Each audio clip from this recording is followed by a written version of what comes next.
નમસ્કાર વિદ્યાર્થી મિત્રો, ધોરણ 12 વિષય એસપી ની અંદર આપણે લાસ્ટમાં સંચાલકની સત્તાઓ વિશે અભ્યાસ કર્યો. ત્યાર પછી છે મેનેજિંગ ડિરેક્ટર, જે આપણે સંચાલકના પ્રકારની અંદર મેનેજિંગ ડિરેક્ટર એ શબ્દથી આપણે પરિચિત છે કે મેનેજિંગ ડિરેક્ટર એમડી તરીકે ઓળખવામાં આવે છે કે ભાઈ મેનેજિંગ ડિરેક્ટર એટલે શું, બરાબર છે. ત્યારે આપણે મેનેજિંગ ડિરેક્ટર વિશેની આપણે ટૂંકનોંધ અભ્યાસ કર્યો છે. આ ટૂંકનોંધ તમને બોર્ડની અંદર 4 માર્કના પ્રશ્નમાં પૂછાઈ શકે છે કે મેનેજિંગ ડિરેક્ટર એટલે શું, બરાબર છે. ટૂંકનોંધ ટૂંકમાં લખો. હવે જો કંપની ધારા અનુસાર કંપની સંચાલનની તમામ સત્તાઓ સંચાલક મંડળમાં સ્થાપિત થઈ હોય છે. તો કે કંપની ધારા અનુસાર તો કે સંચાલક મંડળમાં જેને કહેવાય કે જે કાંઈ તમામ સત્તાઓ જે છે એ તો કે સંચાલક મંડળમાં સ્થાપિત થયેલ હોય છે. સંચાલક મંડળ આપણને ખબર છે કે જે સંચાલકો છે એ જુદા જુદા શહેરોમાં વસવાટ કરતા હોય છે. એટલા માટે તો કે સંચાલકો જુદા જુદા શહેરમાં રહેતા હોવાથી તો કે રોજબરોજ કંપનીમાં આવી શકે ને, એટલે કે રોજબરોજ જેને કહેવાય કે કંપનીમાં હાજરી આપી શકતા નથી, દરરોજ આવી શકતા નથી. હવે જુદા જુદા શહેરમાં રોજબરોજના પ્રશ્નો જેને કહેવાય કે એની તરફ એ લોકો ધ્યાન આપી શકશે નહીં. ભાઈ સંચાલકો આપણે આગળ વાત કરી કે સંચાલકો છે એ દરેક સંચાલકો જુદા જુદા શહેરમાં વસવાટ કરતા હોય, અલગ અલગ શહેરોમાં રહેતા હોય. એટલે બધા જ સંચાલકો જેને કે દરેક સંચાલક દરરોજ કંપની આવે ને સ્વાભાવિક છે કે આપણે રોજ ન આવતા હોય કંપનીએ, બરાબર, તો આવતા એને અડધોથી રહી વહી જતા. તો બપોર પછી જેને કે જે સમય આપણે આવતા હોય, બરાબર છે, મને 4-5 કલાક આવી પછી તમારી વહી જાઓ, અન્ય જગ્યાએ વહી જાઓ, બીજી કંપની વહી જાઓ. એટલે રોજ તમે કંપની આવતા હોય, એક દી આવો, ફરી 2-3 દી નો આવો, તો બને એવું કે સંચાલકો દરરોજ કંપનીએ ન આવી શકે. એના કારણે તો કે જે પ્રશ્નો છે એના કોઈ ધ્યાન આપી શકે નહીં, કે એને ખબર નહીં કાલ શું થઈ ગયું, એને એનાથી માહિતગાર હોતા નથી. એટલા માટે તો કે રોજબરોજના કામના નિકાલ માટે જે કંઈ પ્રશ્નો છે એ પ્રશ્નોના નિકાલ માટે તો કે મેનેજિંગ ડિરેક્ટરની નિમણૂક કરવામાં આવે. મેનેજિંગ ડિરેક્ટર તો કે મેનેજિંગ ડિરેક્ટર શું કરશે? કંપનીનો રોજબરોજનો વહીવટ સંભાળશે. મેનેજિંગ ડિરેક્ટર કંપની રોજ આવશે, દરરોજ આવે, એટલે કંપનીનો જેને કે રોજબરોજનો વહીવટ સંભાળે છે. એનું કામ શું છે કે સંચાલક મંડળે જે એને કામ સોંપ્યું હોય એ કામ એને અમલ કરવાનું એનું કાર્ય હોય છે. એટલે કે એમડી જે છે, મેનેજિંગ ડિરેક્ટર જે વ્યક્તિ છે એ વ્યક્તિ કંપનીના રોજબરોજના જેને કહેવાય કે વહીવટ સંભાળવાનું કાર્ય કરતો હોય છે. કોણ? તો કે એમડી. એટલા જ માટે કંપની ધારા મુજબ તો કે મેનેજિંગ ડિરેક્ટરને કેએમડી તરીકે પણ ઓળખવામાં આવે છે, જે પૂર્ણ સમયના કર્મચારી છે. કેવો કર્મચારી છે? પૂર્ણ સમય, કે જે કંપનીએ જેને કહેવાય કે દરરોજ આવશે અને આખો દિવસ જેને કે કંપની ઉપર જેને કે પોતે વહીવટ કરશે, વહીવટ સંભાળશે, કંપનીનું જેને કહેવાય કે હેન્ડલિંગ કરતો હોય છે. આપણને ખબર છે. હવે આપણે મેનેજિંગ ડિરેક્ટરની નિમણૂક અંગેની કેટલીક જોગવાઈ છે. મેનેજિંગ ડિરેક્ટરની નિમણૂક કઈ રીતે થાય કે ભાઈ એમડી ની નિમણૂક કઈ રીતના કરવામાં આવે છે? તો કે મેનેજિંગ ડિરેક્ટરની જે નિમણૂક છે એ નિયમન પત્ર અનુસાર પણ કરી શકાય. કે ભાઈ નિયમન પત્રમાં જે જોગવાઈ હોય કંપનીમાં, આપણને ખબર છે કે કંપની જ્યારે સ્ટાર્ટ થઈ ત્યારે કંપની નિયમન પત્ર તૈયાર કરે. શું તૈયાર કરે? નિયમન પત્ર. તો કે એમડી ની નિમણૂક તો કે નિયમન પત્રની જે જોગવાઈ હોય એ નિયમન પત્ર અનુસાર કરી શકાય. ટૂંકમાં એમડી નિમણૂક કઈ રીતના કરી શકાય? તો કે નિયમન પત્ર અનુસાર. ત્યાર પછી કંપની સાથે સમજૂતીથી કરી શકાય. તો કે જે કંપની છે એ કંપની સાથે સમજૂતીથી, એટલે કે કંપનીના જે સંચાલકો હોય કે જે કોઈ વ્યક્તિ હોય, બરાબર છે, શેરધારકો, ડિબેન્ચર ધારકોમાં જે કંપની જે સ્થાપિત છે એ કંપની સાથે તો કે વાતચીત કરીને પણ એમડી ની તો કે નિમણૂક કરી શકાય.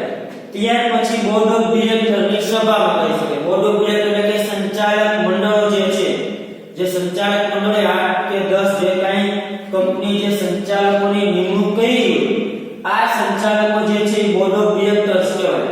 બરાબર છે. તો આ જે સંચાલક મંડળની જે સભા ભરે એ સભાની અંદર એટલે ટૂંકમાં બોર્ડ ઓફ ડિરેક્ટરની સભા ભરી અને એ સભામાં પણ એમડી ની નિમણૂક કરી શકે. ભાઈ તમારે મેનેજિંગ ડિરેક્ટરની નિમણૂક કરી તો સંચાલક મંડળ છે એ પોતાની સભા ભરશે અને એ સભાની અંદર કોઈ પણ જેને મેનેજિંગ ડિરેક્ટર તરીકે રાખવો છે એ વ્યક્તિને યોગ્ય રાખશે તો એની નિમણૂક કરવામાં આવે છે. અને સામાન્ય સભામાં પણ એમડી ની નિમણૂક કરી શકાય. સામાન્ય સભામાં એટલે શું? તો કે જે શેરધારકોની સભામાં આપણે વર્ષના અંતે કંપની શેરધારકોની સભા બોલાવતી તો આ જે શેરધારકોની જે સભા બોલાવે તો કે એ સભાની અંદર તો કે એમડી ની જેને કહેવાય કે નિમણૂક કરી શકાય છે. કે સામાન્ય સભામાં બહુમતીથી જેને કહેવાય કે એમડી ની નિમણૂક કરી શકાય. તો કે મેનેજિંગ ડિરેક્ટરની નિમણૂક કેટલી રીતે કરી શકાય? તો કે આપણે જોયું 4 રીતે. તો કે નિયમન પત્ર અનુસાર, કંપની સાથે સમજૂતીથી, બોર્ડ ઓફ ડિરેક્ટરની સભામાં કરી શકે, સંચાલક મંડળની સભામાં એમડી નિમણૂક થઈ શકે બહુમતીથી, અને સામાન્ય સભામાં એટલે કે વર્ષના અંતે જે શેરધારકોની સભા ભરવામાં આવે એ સભામાં પણ મેનેજિંગ ડિરેક્ટરની નિમણૂક થઈ શકે બહુમતીથી. કે ભાઈ તમારે જેને એમડી તરીકે રાખવું એ વ્યક્તિનું તમે નામ રજૂ કરો અને જે શેરધારકોની જે સભા બોલાવેલી હોય એ સભામાં તો કે એમડી ની નિમણૂક થઈ શકે છે. ત્યાર પછી નિમણૂક અંગે આગળ આપણે જોગવાઈ જોઈએ નિમણૂક અંગેની. તો કે એમડી તરીકે માત્ર વ્યક્તિની જ નિમણૂક થઈ શકે. તમારે જેને મેનેજિંગ ડિરેક્ટર તરીકે તમે નિમણૂક કરો છો એની નિમણૂક માત્ર તમે વ્યક્તિની જ નિમણૂક કરી શકો. કોઈ પણ પેઢી કે સંસ્થાની નિમણૂક થઈ શકે નહીં. કોઈ પણ પેઢી કે સંસ્થાની એમડી તરીકે નિમણૂક કરી શકાતી નથી. મેનેજિંગ તરીકે નિમણૂક કરી શકે માત્ર વ્યક્તિ, તેઓ જીવંત વ્યક્તિ, કોઈ પણ વ્યક્તિ હોજો, કોઈ પણ ટૂંકમાં વ્યક્તિ હોવો જોઈએ કુદરતી આપણા જેવો ટૂંકમાં. એટલે કે એમડી તરીકે તો કે માત્ર વ્યક્તિની જ નિમણૂક થઈ શકે છે. પેઢી કે સંસ્થાની નિમણૂક કરી શકાતી નથી. તો કે એમડી તરીકે માત્ર વ્યક્તિની જ નિમણૂક થાય છે તો કે પેઢી કે સંસ્થાની નિમણૂક કરી શકાતી નથી. ત્રીજું તો કે એક જ સમયે એમડી અને મેનેજરની નિમણૂક થઈ શકે નહીં. તો કે કંપની ધારાની એવી જોગવાઈ છે કે એક જ સમયે તમે જે સભા ભરી એક જ સમયે તો કે એમડી અને મેનેજર એની નિમણૂક થઈ શકે. એટલે કે એક જ સમયે મેનેજિંગ ડિરેક્ટર અને મેનેજરોની સાથે નિમણૂક કરી શકતા નથી. આપણને ખબર છે કે કંપનીની અંદર અલગ અલગ વિભાગમાં જુદા જુદા મેનેજરોની પણ નિમણૂક કરવામાં આવતી. સંચાલકની વાત નથી કરતો, મેનેજરની વાત કરું છું. કેની વાત કરું છું? મેનેજર. તો કે જો મેનેજરો કંપની અંદર અલગ અલગ વિભાગ હોય, ઉત્પાદન વિભાગ હોય, કર્મચારી વિભાગ હોય, બરાબર છે, નાણાકીય વિભાગ હોય, ખરીદી વિભાગ હોય, વેચાણ વિભાગ હોય. તો કે જે અલગ અલગ વિભાગ હોય છે દરેક વિભાગ માટે મેનેજરની નિમણૂક કરવામાં આવે. એ જે તે વિભાગનું કામકાજ મેનેજર સંભાળશે. એ મેનેજર ઉપર કોણ હોય? મેનેજિંગ ડિરેક્ટર, જે બધા વિભાગ ઉપર દેખરેખ રાખશે. એટલે કે મેનેજિંગ ડિરેક્ટરે અલગ અલગ વિભાગ માટે મેનેજરની નિમણૂક કરી. એટલે કે મેનેજર અને મેનેજિંગ ડિરેક્ટરની એક જ સમયે નિમણૂક કરી શકાય નહીં. તો કે જુદા જુદા જે ખાતાવાળા છે અથવા જુદા જુદા જે વિભાગો છે એ વિભાગો માટે મેનેજરોની નિમણૂક કરી હોય છે. એ મેનેજરો જે તે વિભાગનું સંચાલન કરતા હોય. એને ખરીદ વિભાગ આપ્યો હોય તે ખરીદ વિભાગનું ધ્યાન રાખે. એટલે કે મેનેજર અને મેનેજિંગ ડિરેક્ટરની તો કે એક જ સમયે નિમણૂક કરી શકાય નહીં. ત્યાર પછી છે મેનેજિંગ ડિરેક્ટરની મુદત નિમણૂક જેને કે એક સાથે 5 વર્ષ માટે કરી શકાય. કેટલા વર્ષ માટે કરી શકાય? 5 વર્ષ માટે. તો કે જે એમડી તરીકે જે નિમણૂક પામેલ વ્યક્તિ હોય એની મુદત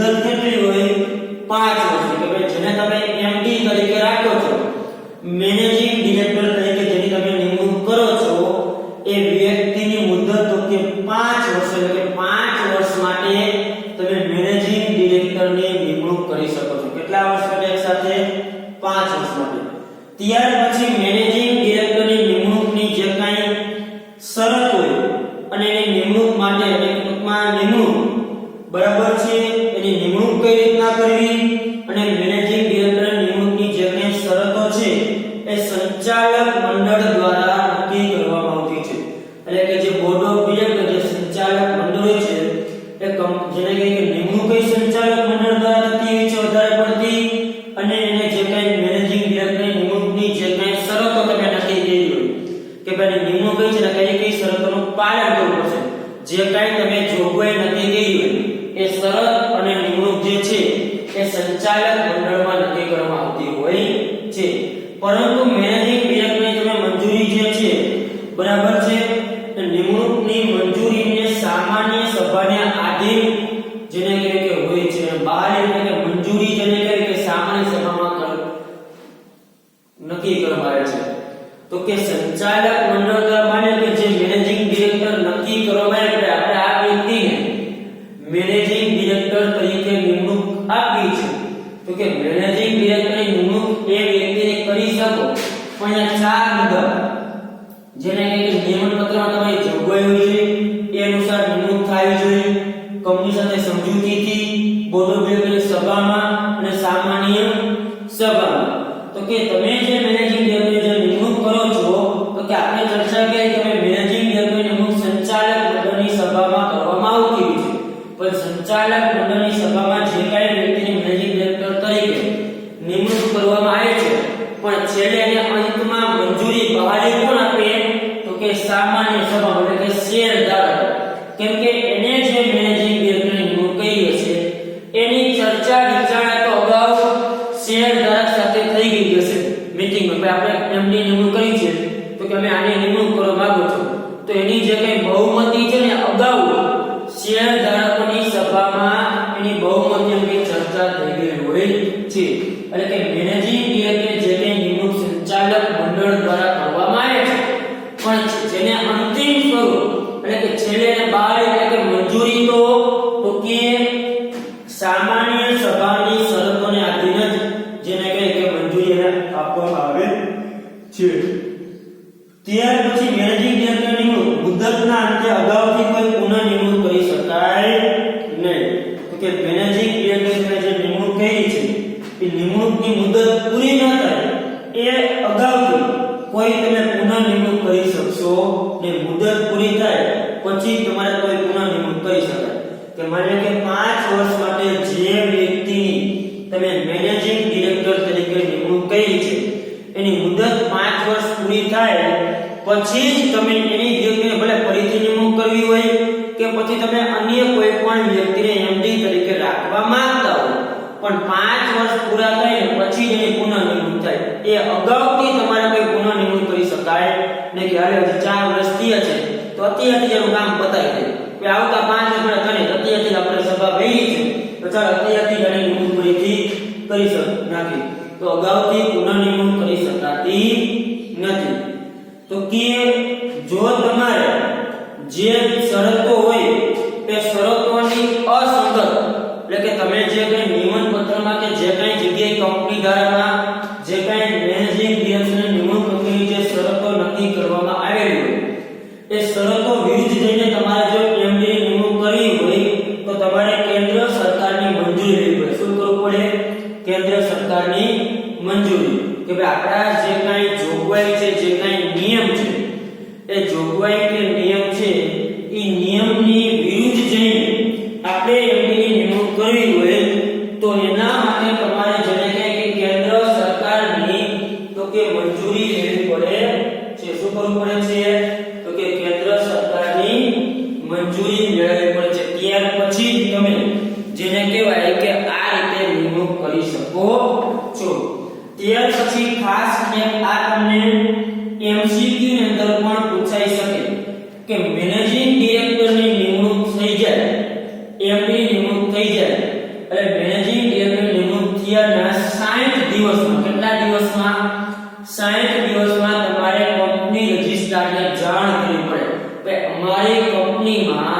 અમે આ વ્યક્તિને મેનેજિંગ ડિરેક્ટર તરીકે નિમણૂક કરેલી છે. એટલે કે મેનેજિંગ ડિરેક્ટરની નિમણૂક થઈ ગયા બાદ 60 દિવસની અંદર તો કે કંપની રજિસ્ટ્રારને જેને કહેવાય કે જાણ કરવી પડે છે, જે ફોર્મ MRI એની અંદર દર્શાવવું પડે. આ ફોર્મની અંદર બરાબર છે. એટલે આ તમને MCQ અથવા એક વાક્યમાં પ્રશ્ન પૂછાઈ શકે કે મેનેજિંગ ડિરેક્ટરની નિમણૂક થઈ કેટલા દિવસમાં કંપની રજિસ્ટ્રાર જાણ કરવી પડે? તો કે મેનેજિંગ ડિરેક્ટરની નિમણૂક થઈ ગયા બાદ તો કે 60 દિવસમાં જે કંપની રજિસ્ટ્રાર હોય એ રજિસ્ટ્રારને તમારે જેને કહેવાય કે જાણ કરવી પડે છે. તમારે માહિતી આપવી પડે તમારી કંપનીમાં આ વ્યક્તિને અમે મેનેજિંગ ડિરેક્ટર તરીકે નિમણૂક કરીએ છે. એટલે તમારે 60 દિવસની અંદર તમારે એની માહિતી આપવી પડે કે જાણ કરવી પડે છે. ત્યાર પછી કોઈ પણ મેનેજિંગ ડિરેક્ટર તરીકે એમડી જે છે વધુમાં વધુ 2 કંપનીમાં જ કાર્ય કરી શકે. એક મેનેજિંગ ડિરેક્ટર વધુમાં વધુ કેટલી કંપનીમાં રહી શકે? તો કે 2 કંપનીમાં જેને કહેવાય કે કાર્ય કરી શકે. કેટલી કંપનીમાં કાર્ય કરી શકે? 2 કંપનીમાં. કોઈ પણ એમડી હોય તો એક એમડી જે કહેવાય કે એ વ્યક્તિ વધુમાં વધુ તો કે 2 કંપનીમાં જ એમડી તરીકેનો હોદ્દો ધારણ કરી શકશે. 2 થી વધુ કંપનીમાં એમડી તરીકે રહી શકતો નથી. પણ સામાન્ય રીતે તો જે એમડી તરીકે જેની નિમણૂક કરે સાથે કંપનીઓ ખરા કે તમારે અમારી એક જ કંપનીમાં એમડી રહેવાનું, બીજે ક્યાંય નહીં. વળી 2 કંપનીમાં વળી ઓલી કંપની જાય ને સામાન્ય તો મેનેજિંગ ડિરેક્ટર જેને કે એક જ કંપનીમાં હોય, બીજી કંપનીમાં હોય જ નહીં. બરાબર છે. તો આ મેનેજિંગ ડિરેક્ટર નિમણૂક અંગેની જોગવાઈ છે. બરાબર છે કે ભાઈ નિમણૂક કઈ રીતે? તો કે નિયમન પત્ર અનુસાર કંપની સાથે સમજૂતીથી બોર્ડ ઓફ ડિરેક્ટરની સભામાં અને સામાન્ય સભામાં કરી શકાય છે. ત્યાર પછી એમડી તરીકે માત્ર વ્યક્તિની નિમણૂક થઈ શકે. એક જ સમયે એમડી નિમણૂક થઈ શકે નહીં. એની મુદત કેટલા વર્ષની? તો કે મેનેજિંગ ડિરેક્ટર તરીકે જે વ્યક્તિ નિમણૂક થઈ હોય એની 5 વર્ષ માટે નિમણૂક કરી શકાય. નિમણૂક કરીની જે કંઈ શરતો છે એ સંચાલક મંડળમાં નક્કી થાય છે અને જેને એટલે કે જે કંઈ સંચાલક મંડળમાં જે કંઈ શરતો કે જે કંઈ નિમણૂક નક્કી થાય અને છેલ્લે બહાલી એટલે કે છેલ્લે મંજૂર તો એને સામાન્ય સભાના આધીન જ કરવામાં આવે છે. એમની નિમણૂક મુદત અંતે આગળથી કોઈ પુનઃ નિમણૂક થઈ શકે નહીં. જો તમારી શરતોને વિરુદ્ધ અસંગત હોય તો તમારે કેન્દ્ર સરકારની મંજૂરી લેવી પડે છે. એમડીની નિમણૂક થઈ ગયા બાદ 60 દિવસમાં તમારા રજિસ્ટ્રાર કંપની રજિસ્ટ્રાર જે છે એને જાણ કરવી પડે છે અને કોઈ પણ એમડી જે છે વધુમાં વધુ 2 જ કંપનીમાં જેને કહેવાય કે એમડી તરીકે કાર્ય કરી શકે છે. ત્યાર પછી છે મેનેજિંગ ડિરેક્ટરની લાયકાત અને ગેરલાયકાત. તો કે સામાન્ય રીતે મેનેજિંગ ડિરેક્ટરની જે લાયકાત કે ભાઈ એમડી તરીકે તમારે રહેવું છે, તમારી પાસે શું લાયકાત હોવી અને કઈ ગેરલાયકાત છે. સીએ તમારે ભણવું છે, તમારી પાસે શું લાયકાત હોવી? તો કે લાયકાત જેને કહેવાય કે ભાઈ આ વ્યક્તિ જેને કે મેનેજિંગ ડિરેક્ટર રહેવું છે તેની પાસે કઈ લાયકાત હોવી, કઈ એની પાસે ગેરલાયકાત હોય તેને રાખી શકાય નહીં. સીએ હોય, ડોક્ટર હોય તો ડોક્ટર માટે અમુક લાયકાત હોય, એને આટલો અભ્યાસ કરેલો હોવો જોઈએ, આવું એને ભણતર કરેલો હોવો જોઈએ. અમુક ગેરલાયકાત હોય જો આવું હોય તો આપણે નિમણૂક આપી શકી નહીં. એટલે કે એમડી ની લાયકાત અને ગેરલાયકાત. તો કે સામાન્ય રીતે લાયકાત અંગે તો કોઈ ચોક્કસ ઉલ્લેખ છે નહીં કે ભાઈ મેનેજિંગ ડિરેક્ટર તરીકે જે વ્યક્તિને નિમણૂક કરવા માંગો છો એની કંપની ધારામાં કોઈ ચોક્કસ એનો ઉલ્લેખ નથી. બરાબર છે કે ભાઈ મેનેજિંગ ડિરેક્ટરમાં કેવા પ્રકારની લાયકાત હોવી જોઈએ એનો કોઈ ખાસ જેને કે કંપની ધારાની જોગવાઈઓ પણ ઉલ્લેખ કરેલ નથી કે ભાઈ મેનેજિંગ ડિરેક્ટરમાં કયા પ્રકારની લાયકાત હોવી જોઈએ એવો ક્યાંય તો કે ઉલ્લેખ છે નહીં, એવો કે ઉલ્લેખ કરેલ છે નહીં. પણ સામાન્ય રીતે જે વ્યક્તિ તમે મેનેજિંગ ડિરેક્ટર તરીકે નિમણૂક કરો છો એ સામાન્ય જે નિમણૂક પામનાર જે વ્યક્તિ છે એ આપણા અંદાજ પ્રમાણે તો કે સામાન્ય તો કે અનુભવી હોવો જોઈએ. એટલે કે એમડી તરીકે તમે જે નિમણૂક આપો છો એ થોડોક અનુભવી હોય, કોઈની પાસે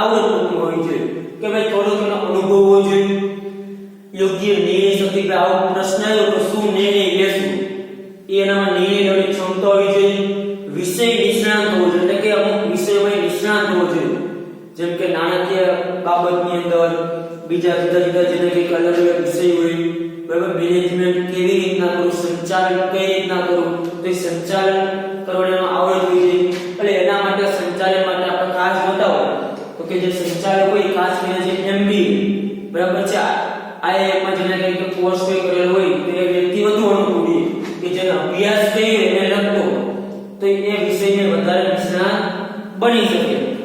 જેવા કંપની હોય જે કંપનીમાં તમે જેની મેનેજિંગ ડિરેક્ટર રાખો છો એ વ્યક્તિમાં ખાસ કરીને એ કંપનીને લગતું જ્ઞાન હોવું જોઈએ. કંપની શેની છે, કેમિકલની કંપની હોય તો સામાન્ય રીતે એમડી તરીકે તમે જેને નિમણૂક આપો છો એ વ્યક્તિ કેમિકલની બાબતમાં જાણકાર હોવું જોઈએ. સામે ટૂંકમાં સાયન્સ ઉપર કાર્ય કરે એવા વ્યક્તિ રાખો.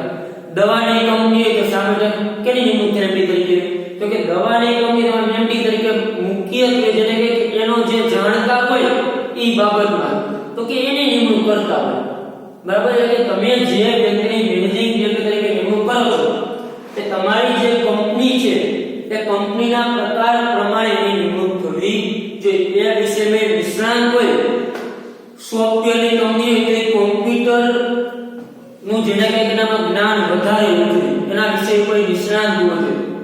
તો ટૂંકમાં એમસીએ કરે તેવો કોમ્પ્યુટર એન્જિનિયર જે હોય એવો વ્યક્તિ હોય એમડી તરીકે તો વધારે આપણે અનુકૂળ રહે.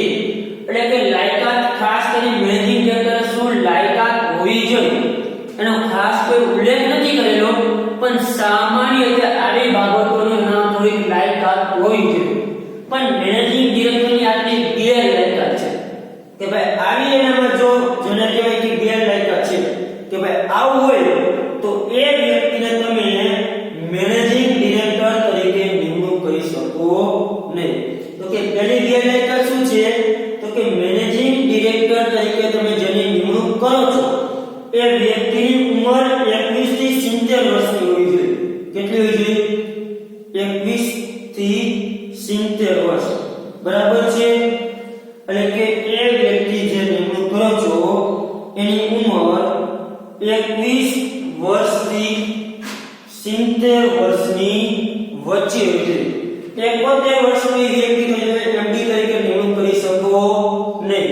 20 વર્ષના ઉંમર 20 વર્ષ હોય તો એની પણ તમે નિમણૂક કરી શકતા નથી. એટલે કે એની ઉંમર કેટલી હોવી જોઈએ તો કે 21 થી 70 વર્ષની વચ્ચે હોય એવા જ વ્યક્તિની એમડી તરીકે નિમણૂક થઈ શકે. બાકી જો 21 વર્ષથી નીચે કે 70 વર્ષથી ઉપરની વ્યક્તિ હશે તો એની તમે એમડી તરીકે નિમણૂક કરી શકો નહીં. અને વચ્ચે જોઈએ તો જ એની એમડી તરીકે નિમણૂક થઈ શકે. 70 વર્ષથી વધુ કે 21 વર્ષથી ઓછી અને 70 વર્ષથી જો વધુ હોય તો એવા વ્યક્તિને તમે એમડી તરીકે નિમણૂક કરી શકતા નથી. પછી એ વ્યક્તિ નાદાર થયેલો હોવો જોઈએ. શું થયેલો છે? નાદાર. એટલે કે એના પર દેણું થઈ ગયેલું હોય. ક્યારેય એ વ્યક્તિ નાદાર જાહેર થઈ ગયેલો હોય તો એવા વ્યક્તિને એમડી તરીકે નિમણૂક થઈ શકતી નથી. ત્યાર પછી જે વ્યક્તિ તમે નિમણૂક કરો છો એમડી તરીકે એને લેણદાર નાણાં ચૂકવેલ ન હોય તો આવી વ્યક્તિને પણ ગેરલાયક ગણવાય છે. માની લો કે લેણદારને કોઈ પાસેથી નાણાં ઉછીના લીધેલા હોય એ વ્યક્તિ અને આ વ્યક્તિએ જે ઉછીના નાણાં લીધેલ છે એને નાણાં એને ચૂકવવા ન હોય. શું કરેલું હોય? જે વ્યક્તિ પાસેથી નાણાં ઉછીના લીધેલા છે એ વ્યક્તિને જેને નાણાં ચૂકવેલ ન હોય તો આવા વ્યક્તિની પણ જેને કહેવાય કે મેનેજિંગ ડિરેક્ટર તરીકે નિમણૂક થઈ શકતી નથી. ત્યાર પછી ભારતમાં પ્રવર્તમાન જુદા જુદા જે કાયદાઓ છે આપણા જે જુદી જુદી કલમો છે એ કાયદા હેઠળ તો કે કોઈ પણ કાયદા હોય તેને અદાલત જેને કે મેનેજિંગ જે અદાલત ગુનેગાર કે 6 માસથી જો વધુ સમય માટેની સજા ભોગવેલી હશે તો આવા વ્યક્તિની પણ તમે એમડી તરીકે નિમણૂક કરી શકતા નથી. એટલે આવી જે કંઈ બાબતો જણાય તો આ એની મર્યાદા છે, ગેરલાયકાત છે કે ભાઈ આવી જે મર્યાદા છે એવા વ્યક્તિને તમે મેનેજિંગ ડિરેક્ટર તરીકે નિમણૂક કરી શકતા નથી. કેવી વ્યક્તિ? જેની ઉંમર 21 વર્ષથી ઓછી અને 70 વર્ષથી વધુ હોય, એને નાદાર થયેલ હોય એવા વ્યક્તિને ન રાખી શકાય. નાણાં ચૂકવવાનું હોય, કોઈ પાસેથી નાણાં ઉછીના લીધા છે અને એ વ્યક્તિને નાણાં ચૂકવેલા હોય નહીં, તો આવા વ્યક્તિને ત્યાર પછી અદાલતને ગુનેગાર કે 6 માસની સજા થઈ, બરાબર છે, કોઈ પણ કાયદા હેઠળ, તો આવા વ્યક્તિને પણ મેનેજિંગ ડિરેક્ટર તરીકે નિમણૂક કરી શકતા નથી. ત્યાર પછી છે મેનેજિંગ ડિરેક્ટરનું મેન કામ. તે ભાઈ આ તમને 2 માર્ક કે 3 માર્કમાં પૂછી શકે કે મેનેજિંગ ડિરેક્ટરનું મેન કામ કે એમડી નું મેન કામ કઈ રીતના નક્કી કરવાનું છે. તો કે જો મેનેજિંગ ડિરેક્ટર જે મેન કામ છે, જો મેનેજિંગ ડિરેક્ટર પૂર્ણ સમયનો, કેવા સમયનો? પૂર્ણ સમયનો, એટલે કે ફૂલ ટાઈમ કંપનીમાં હાજરી આપતો હોય આખો દિવસ, તો કે જે પૂર્ણ સમયનો એમડી હોય એને તો કે મેન કામ કેટલું આપવામાં આવે છે? તો કે સામાન્ય સભાની મંજૂરી સિવાય, એની સામાન્ય સભા મંજૂરી લેવાની નહીં, એમનો જેને કે સંચાલકો જ નક્કી કરી શકે. તો કે જે પૂર્ણ સમયના એમડી હોય એને સામાન્ય સભાની મંજૂરી સિવાય ચોખ્ખા નફાના 5% સુધી મેન કામ આપી શકાય. કે જે ફૂલ ટાઈમ જેને કે કંપનીમાં એમડી તરીકે કાર્ય કરે છે, આ વ્યક્તિને તો કે જે સામાન્ય સભા કે શેર ધારકોની મંજૂરી સિવાય, શેર ધારકોની તમારે મંજૂરી લેવાની છે, શેર ધારકોની મંજૂરી લીધા વિના જેને કે કંપની જેને કે 5% સુધી મેન કામ આપી શકે. કેટલા ટકા સુધી? 5% સુધી, વધીને 5, પછી 3%, પછી કંપની જે મુજબ ટૂંકમાં 5% સુધી આપી શકે. કેના? ચોખ્ખા નફા, એટલે કે કંપનીના વર્ષાંતે જે નફો થાય એ નફાના 5% સુધી મેન કામ આપી શકાય. સામાન્ય સભાની મંજૂરી છે 5% સુધી આપો. બસ તમે 1% આપો, 2% આપો, 3 આપો, 3.5 આપો, જેટલું તમારે આપવું હોય. વધીને કેટલું? 5%. જો 5% થી તમારે વધારે મેન કામ આપવું હોય તો સામાન્ય સભા એટલે કે શેર ધારકોની મંજૂરી લેવી પડે. તો આપણે 7% આપવું હોય તો શેર ધારકોને પૂછવું પડે કે આપણે આ કંપનીને આટલું મેન કામ આપવું છે, તો એ શેર ધારકો જો મંજૂરી આપે તો જ તમે આપી શકો, નકર આપી શકતા નથી. ત્યાર પછી ખંડ સમયનો કેવો હોય?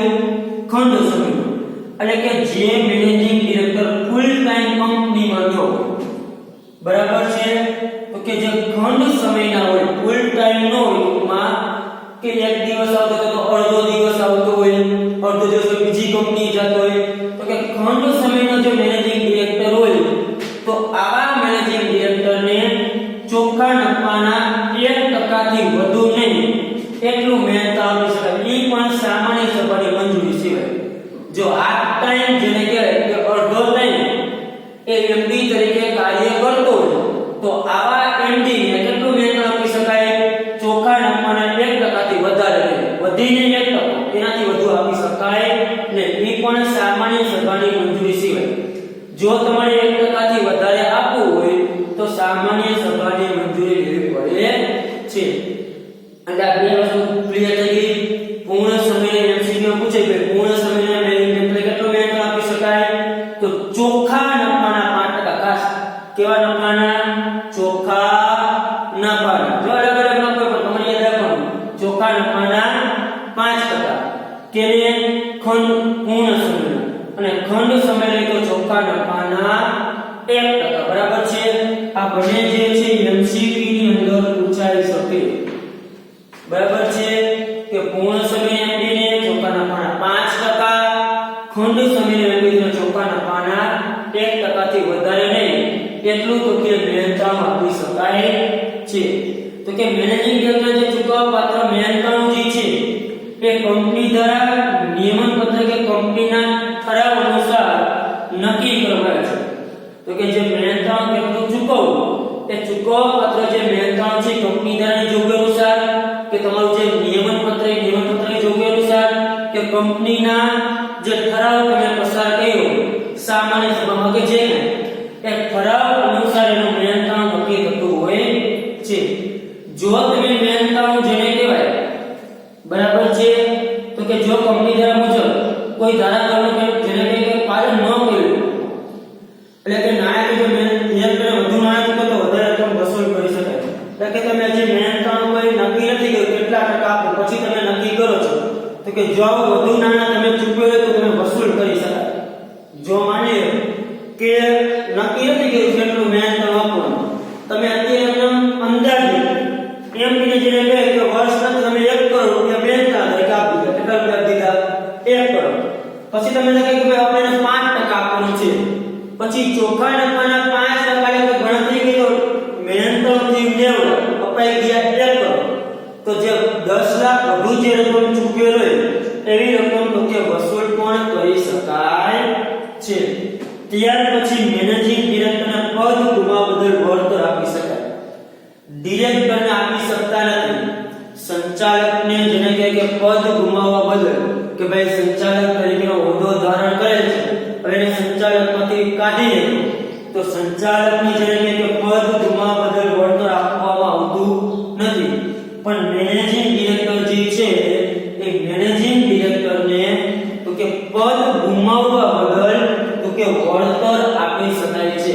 પરંતુ જો એ વ્યક્તિ રાજીનામું આપે એટલે કે સ્વેચ્છાએ નીકળી જાય કોઈ કંપની સાથે વિશ્વાસઘાત કરે કોઈ બેદરકારી અને દાયકી હોય બરાબર કે પોતાના હોદ્દાના મંત્ર પ્રત્યક્ષ કે પરોક્ષ રીતે કોઈ કારણ રજૂ કરે તો આવા સંજોગોમાં એને વળતર ચૂકવવામાં આવતું નથી. ટૂંકમાં એને રાજીનામું આપ્યું હોય કંપની સાથે વિશ્વાસઘાત કરે કંપની જેને કાઢી મૂકી હોય તો એવા સંજોગોમાં એમડી ને જેને કહે કે વળતર ચૂકવવામાં આવતું નથી. કે મેનતાણું કેટલા મુદ્દા છે 5 મુદ્દા. પૂર્ણ સમય તો 5% મેનતાણું ચૂકવાય. ખંડ સમયના એમડી ને ચોખ્ખા નફાના 1% મેનતાણું કે કંપની ધારા કે નિયમ કે કંપની ધારા ઠરાવ અનુસાર નક્કી થાય છે. જો નાણાં વધુ ચૂકવે તો વસૂલ કરી શકાય અને પદ ગુમાવ બદલ વળતર આપી શકાય છે. હવે મેનેજિંગ ડિરેક્ટરની સત્તા અને ફરજ તો કે એની સત્તા શું છે તો કે મેનેજિંગ ડિરેક્ટરનો હોદ્દો જે સર્વોચ્ચ સત્તા કહેવાય સૌથી ઉપર કહેવાય જેના કારણે સંચાલનમાં વિશિષ્ટ દરજ્જો પ્રાપ્ત થયો છે. પણ મેનેજિંગ ડિરેક્ટર જે કંઈ સત્તાઓ પ્રાપ્ત થાય છે તો કે ઘણી બધી સત્તાઓ ધરાવે છે એની પાસે ઘણી બધી સત્તા છે. આપણે સંચાલક મંડળની સત્તા જોઈ શેર બહાર એને સત્તા મળે છે કે ભાઈ આવા કાર્યો કરવાની સંચાલકને સત્તા જેમ છે એવી રીતે મેનેજિંગ ડિરેક્ટરને પણ સત્તા મળે છે. પરંતુ અહીંયા એને જે કંઈ સત્તા મળે છે એ સત્તા જેમ સંચાલક મંડળને જેમ આયોજન પત્ર નિયમન પત્ર અનુસાર મળતી એવી જ રીતે અહીંયા મેનેજિંગ ડિરેક્ટરને પણ સત્તાઓ જે મળે છે એ આયોજન પત્ર નિયમન પત્ર સામાન્ય સભામાં ઠરાવ પસાર કરી સંચાલક મંડળ સભામાં ઠરાવ પસાર કરી અને એની સત્તા નક્કી કરવામાં આવે છે. બરાબર છે. સત્તા કઈ રીતે નક્કી કરવામાં આવે છે તો કે સામાન્ય સભામાં ઠરાવ પસાર કરી આવેદન પત્ર કે નિયમન પત્ર અનુસાર તો કે એની સત્તા જેને કહેવાય કે નક્કી કરવામાં આવતી હોય છે. અને એની ફરજ શું છે તો કે જે ડિરેક્ટરની જે ફરજ હોય કંપનીમાં બરાબર છે એટલે મેનેજિંગ ડિરેક્ટર છે ડિરેક્ટર જ કહેવાય સંચાલક જ કહેવાય એટલે જે ફરજ સંચાલકની છે કંપની પ્રત્યે એ જ ફરજ જેને કહેવાય કે મેનેજિંગ ડિરેક્ટરની પણ કંપનીમાં હોય છે. એટલે કે મેનેજિંગ ડિરેક્ટરની ફરજ પણ જે સંચાલકની જે ફરજ કંપનીમાં હોય એ જ ફરજ જેને કહેવાય કે જેને કહી શકાય મેનેજિંગ ડિરેક્ટરની પણ હોય છે. ચાલો મેનેજિંગ ડિરેક્ટરનો જે મુદ્દો છે આ મુદ્દામાં તમને કાંઈ ન સમજાય કાંઈ પણ પ્રશ્ન હોય તો તમે મને પૂછી શકો છો. આમાં કોઈ પણ તમને કંઈ ક્વેરી હોય બરાબર